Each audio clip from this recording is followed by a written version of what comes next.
Ek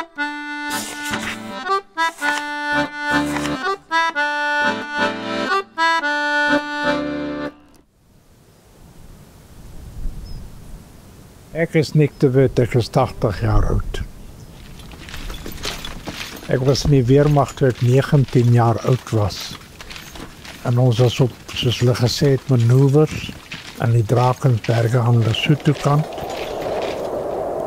En dit was baie koud, dit het gesneeuw en ons het net 'n grondseil en 'n oorjas gehad. En toe dan lê maar so opgekrul en slaap, laat die jas jou toemaak. Toe word my blaas vol en ek moet gaan afslaan.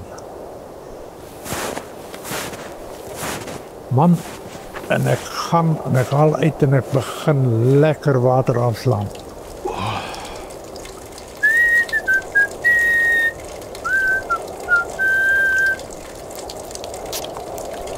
Toe ek wil loop, toe sit ek vas in die grond, toe daai straal gevries.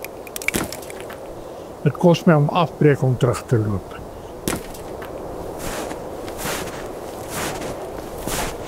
En toe ek terugloop,